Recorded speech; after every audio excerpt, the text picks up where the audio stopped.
Helen Zille is in hot water once again. The Federal Council chairperson has caused a stir on Twitter for posting a cartoon about land and rape, which was viewed by many as racial stereotyping and generalizations.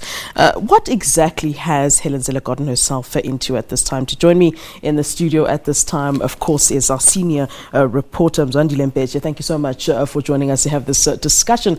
I mean, that is the main question then, isn't it? What exactly has she gotten herself into? I mean, there's been so much talk, and I would think that, Helen Zille would want to shy away or stay away from any negative reporting about anything racial, particularly at this time where we saw, Mmusi Maimane leaving, where we saw the former mayor jumping ship, and it was said that it was because of her taking the reins and that a sort of right wing had taken over the DA. Yes. Bad timing.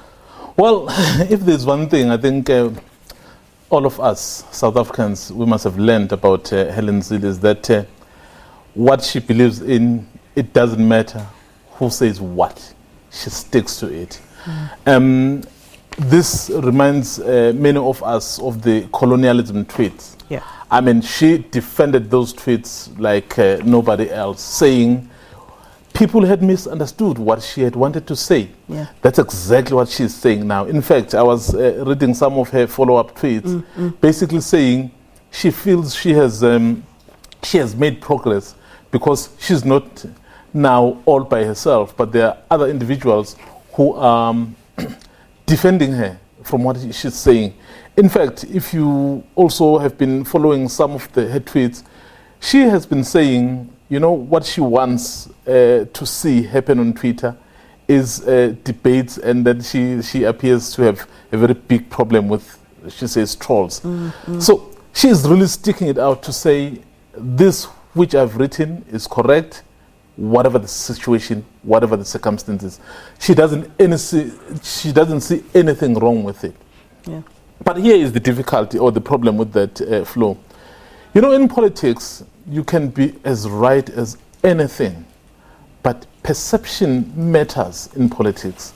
So whatever you do, yes, you don't necessarily have to be populist about things, but you must always be alive to the fact that what people perceive out there may determine or may decide or may influence them in their thinking towards you.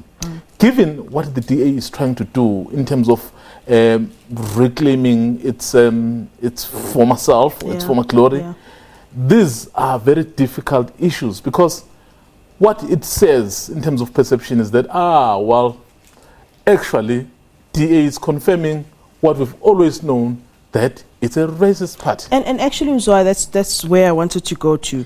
Is it possible that at this point the DA is saying, well, actually, we don't care if we think that we're racist? I mean, you look at somebody like the president of the US, Donald Trump, who at the beginning, nobody thought he would get very far. I mean, his rants and, some were racist and so forth. There is a particular audience he's speaking to, and there is an audience that's saying, this guy speaks for us and we like what he's saying. Could it be that Helen Zille is going, well, actually, there are people that like what I'm saying and enjoy what I'm saying, and this is the crowd that I'm actually now trying to attract? Perhaps the DA is actually saying, we don't care if we think we're racist at this time.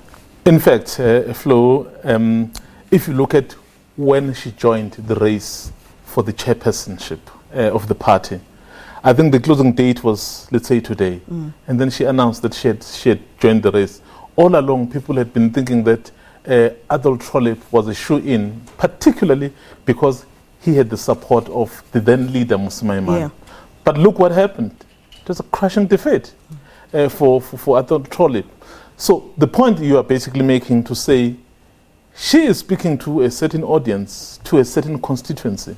And I think she wants to take along that constituency to say, yes, there would be a number of people who, in her view, would misunderstand what she's trying to say.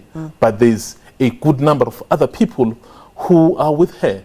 So as long as those people are with her, she would continue to do what she's doing. I mean, I did indicate earlier when she said on colonialism tweet, I was the only one. Here, I have a group of people who can see. In short, she is basically saying the majority of those people complaining actually don't understand what she's trying to say. Yeah. So now that she has some people, so it's even better. But as I've said, but this is politics. The optics of politics are very important. So it's not only about what you say, it's how you say it, it's how you play it, and it's who you get in that determines how politics is played. Here's what I want to ask you. Why should we care what Helen Zille tweets? I mean, this is a question that I posted myself on Twitter as to why do we care? Why is it important what Helen Zille wakes up and decides to tweet? Is there significance? I mean, yes, she's, basically the leader of, the opposition, but why should we as a people really be bothered by what she is saying? Helen Zille is a very influential individual, is a public figure, is a former premier, is a politician, is the federal chairperson of the DA council. So she holds a very influential position in the society. So what she does really, many people take seriously. And of course, she is part of the official opposition. What if one day the DA is able to remove the ANC from power? So people would look at this individual to say, this is the kind of a person who holds certain views. So can we trust her?